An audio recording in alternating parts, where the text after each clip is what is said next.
на съезде народных депутатов было много дискуссий относительно вот этой самой идеальной будущей России. И я бы хотел бы подчеркнуть, там, будущее Российской Федерации нет. Мы не предполагаем продолжение существования государства Российская Федерация. Мы считаем, что надо на этом месте сложить новую страну, которая должна быть сложена теми, кто захочет ее сложить. И, соответственно, чтобы с самого начала власть мне, вот как Борис Николаевич Ельцин, там, берите суверенитета столько, сколько вы можете унести с барского плеча. Сейчас унесли, а потом сказали, а куда ты там шубу потащил, давай ее назад. Вот этого быть не должно, то есть это должна быть обратная история. Соответственно, регионы должны решить, что они хотят делегировать. С точки зрения политологии, конечно, это конфедеративная модель. Но вот она за окном. В Соединенных Штатах. Да? Здесь собрались Штаты и сказали, мы хотим учредить центр в чистом поле, точнее в чистом болоте, да? На город Вашингтон, да? И мы, то есть, делегируем такие-то полномочия в этот самый центр.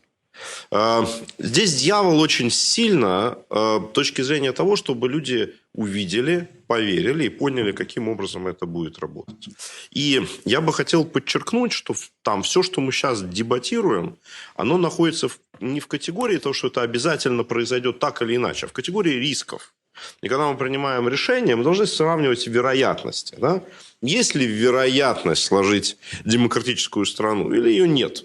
Есть вероятность кровопролития при распаде или ее нет? Какая это вероятность? Есть вероятность улучшения жизни человека или ухудшения жизни человека? И какая это вероятность? Неответственный политик должен принимать решения, исходя из этих самых вероятностей, из рисков, которые он перед собой видит, которые надо хорошо проанализировать, и для этого мы здесь там собираемся. Вы говорите там про ядерное оружие. Съезд народных депутатов там сейчас принял решение о том, что мы выступаем за безъядерную страну. Вопрос, а как мы из точки А в точку Б придем? Нынешнего состояния до безъядерного состояния. Вот спросите у Украины. Да? Сколько времени это заняло там и к чему это привело? Да, в конечном итоге. Там большой вопрос, соответственно. Да, вот если мы смотрим на украинский пример, да, вообще каждый регион, который там станет независимым, он должен делать все возможное, чтобы у него было ядерное оружие, потому что это его гарантия того, что к нему потом никто из соседей, соответственно, не придет. А для мира...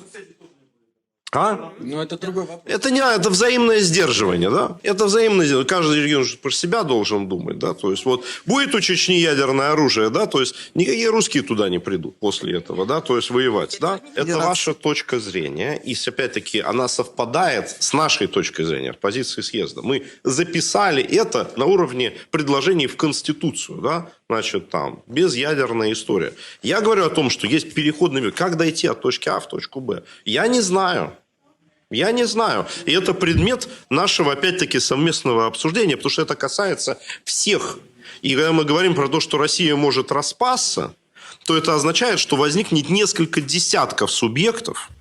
И вероятность того, что в одном из субъектов возникнет местная власть, которая скажет, а мы не хотим отказываться от ядерного оружия, она экспоненциально возрастает.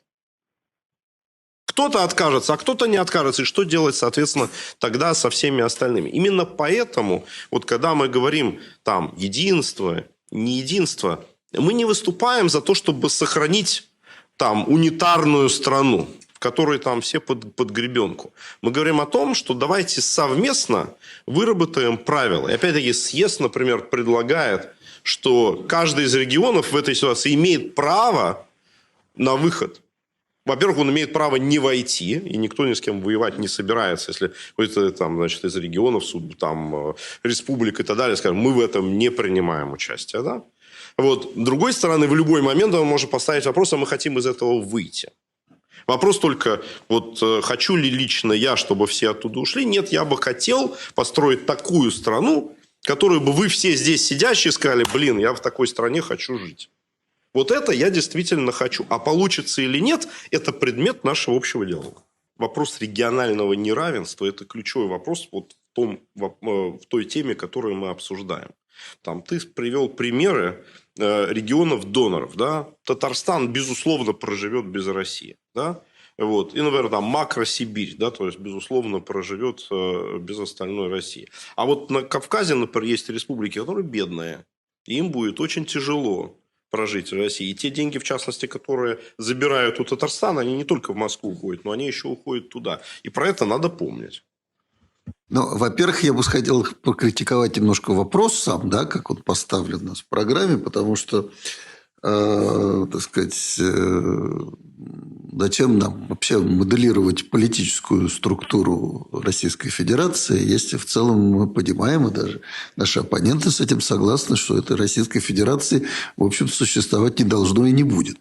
Да, и я думаю, что это самое разумное, что сейчас может быть, потому что страна, напавшая на своего соседа и настаивающая на том, что они правы, так сказать, и будут идти до конца, но она на самом деле не имеет права на существование. Правда, да? То есть, если раньше мы могли диспутировать о том, нужна нам Российская Федерация, не нужна, то год спустя, да, войны против Украины, не, все, не нужна никому, потому что это опасность для окружающих, для соседей прежде всего. У меня столько, что я не знаю даже с чего начать. Вопрос первый. Мы, Северный Кавказ, я могу сказать за народы Северного Кавказа, не являемся хищниками, не являемся какими-то племенами, которые находятся в первобытном состоянии, оспаривают там какие-то охотничьи угодья у друг друга. Мы вполне цивилизованные, достойные люди. И я буквально вчера вечером встречался с представителями Кавказа, которые работают во Всемирном банке, в Рейган-центре, еще бог знает где. И поэтому, пожалуйста, я бы попросил всех присутствующих, если вы точно не знаете о народе Северного Кавказа, не владеете серьезной информацией, а пользуетесь источниками российской пропаганды, которая говорит о том, что мы уйдем с Кавказа и там начнется, извините, мы с вами живем только 200 лет. И вот тогда у нас началось. До вашего прихода там, до вашего появления там как-то не начиналось. И вот я не слышал никогда от американцев, от украинцев, от от людей из стран Балтии, что вот вы знаете, вы же не сможете. Ну куда вам? Ну как вы? Да без нас. Только на русском языке и от русских людей я постоянно слышу. Откуда такая убежденность, что у России, у русских есть какая-то привилегия, и мы обязаны договариваться с ними. Зачем нам, Северному Кавказу, предположим, я говорю, за ту же Ингушетию, договариваться с Россией, когда нам ближе Грузия, Азербайджан, Дагестан, Чечня, та же Турция. Да с Украиной нам легче договариваться. И вы знаете, кредит доверия у России среди северокавказских народов, он ушел не просто в минус, он находится в просто абсолютном минусе и вряд ли оттуда выйдет в ближайшие 100 лет, потому что живы будут те еще люди. Это я вам говорю как человек, который, будучи ребенком, спросил своего отца, почему у тебя стоит какое-то село Приозерное в Целиноградской области место рождения, и почему у мамы стоит какое-то еще какой-то там, как Читавский район. А потом я узнал то, что мне даже нельзя было в школе об этом спрашивать. То есть, извините, нет. Мы расходимся и живем каждый себе. И государства, которые меньше миллиона, государства, которые больше миллиона. Мы видим государство, в котором больше 140 миллионов людей. Оно может жить? Нет. Я бы хотел сказать, что только я вот Магомеда конкретно прошу, да, то есть вот не надо нам приписывать того, что мы не говорили.